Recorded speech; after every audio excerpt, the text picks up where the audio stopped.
جب انسان پر بہت سی نعمتیں ہوتی ہیں نا تو انسان بہت زیادہ ولنریبل بھی ہو جاتا ہے۔ یاد رکھیے گا کہ اگر آپ کو اللہ بہت نعمتیں دے رہے ہیں نا تو آپ کے پاس اس کی کوئی گارنٹی نہیں ہے کہ اللہ تعالیٰ مجھے ناراضگی کی وجہ سے دے رہے ہیں کہ اللہ تعالیٰ مجھ سے خوش ہونے کی وجہ سے دے رہے ہیں، کیونکہ اللہ تعالیٰ نعمت ناراضگی کی وجہ سے بھی دیتے ہیں۔ فلما نسوا ما ذكروا به فتحنا عليهم أبواب كل شيء حتى إذا فرحوا بما أوتوا أخذناهم بغتة فإذا هم مبلسون۔ اللہ تعالیٰ کہتے ہیں کہ جب وہ بھول گئے جس سے ان کو ڈرایا گیا تھا، جو نصیحت ان کو کی گئی تھی، ہم نے ہر چیز، ہر نعمت کے دروازے ان کے لیے کھول دیے۔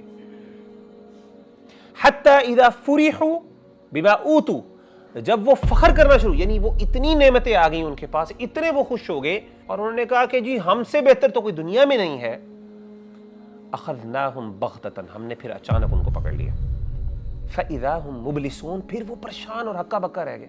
یہ میرے ساتھ کیا ہو گیا؟ میں تو سمجھ رہا تھا میں تو اللہ کے بڑے قریبی تھا اور اللہ میرے ساتھ احسان کر رہا ہے، مجھے تو اللہ نے ایسے پکڑا ہے۔ اللہ ایک قسم کی نا ڈھیل دیتے ہیں اور پھر ایک دم پکڑتے ہیں انسان کو۔ تو آپ کبھی بھی اس بات پہ خوش نہ ہوئیے گا کہ اگر اللہ کو نعمتیں دے رہا ہے تو اس وجہ سے دے رہا ہے کہ میں اللہ کا بڑا قریبی ہوں، ضروری نہیں۔ ایک اور چیز یاد رکھیں، کئی دفعہ نعمت ملتی ہے آپ کی اچھائیوں کے ریوارڈ میں، اللہ دنیا میں انسان کو دے دیتا ہے کہ آخرت میں اس کے لیے کچھ نہ ہو، کیونکہ اللہ کا اصول ہے اللہ تعالیٰ کافروں کو دنیا کے اندر ہی ان کا ریٹرن دے دیتا ہے۔ اللہ انصاف کرنے والے ہیں، اس کو فائدہ ہوتا ہے دنیا میں۔ اسی لیے ہمارے جو صحابہ تھے رضوان اللہ علیہم اجمعین، وہ بڑے پریشان ہوا کرتے تھے۔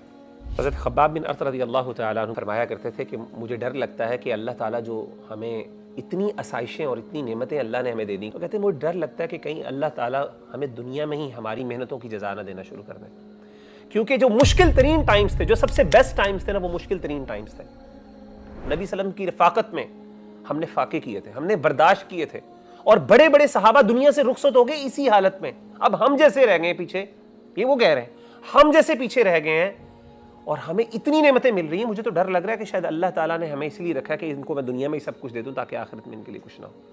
تو اسی لیے اگر اللہ کی نعمتیں آپ کے اوپر بہت زیادہ آ رہی ہیں، you consider yourself to be blessed، ہو سکتا ہے کہ اللہ آپ سے ناراض ہو، لیکن ایک چیز ہے جس کے ذریعے آپ انشور کر سکتے ہیں کہ یہ میرے لیے خیر ہے جو مجھے نعمتیں مل رہی ہیں، اور وہ کس طرح؟ شکر ادا کرتے ہوئے۔ اگر آپ کو اللہ توفیق عطا کر دیتے ہیں کہ آپ شکر گزار بندے بن جاتے ہیں، تو پھر آپ اعتماد کر سکتے ہیں اور اطمینان سے رہ سکتے ہیں کہ انشاءاللہ یہ جو نعمتیں ہیں یہ میرے لیے آزمائش نہیں ہے بلکہ انشاءاللہ میرے لیے خیر کی چیز ہے۔ قرآن مجید کی آیت سورۃ النساء کی آیت ہے 147، اللہ فرماتے ہیں ما یفعل اللہ بعذابکم ان شکرتم وآمنتم، اللہ تمہیں کیوں عذاب دے گا؟ ان شکرتم وآمنتم، اگر تم نے شکر ادا کیا اور ایمان لے کے آئے۔ کیوں؟ وَكَانَ اللَّهُ شَاكِرًا عَلِيمًا، اللہ تعالیٰ بہت قدر کرنے والے ہیں۔ تو اگر آپ شکر کر رہے ہیں اور آپ کا ایمان ہے، ایمان آپ کے اندر موجود ہے، تو آپ کو خوش ہونا چاہیے کہ انشاءاللہ اللہ تعالیٰ اس کو آپ کے لیے خیر کا باعث بنائیں گے۔ اللہ تعالیٰ کبھی بھی شکر گزار اور مومن بندے کو عذاب نہیں دیتے۔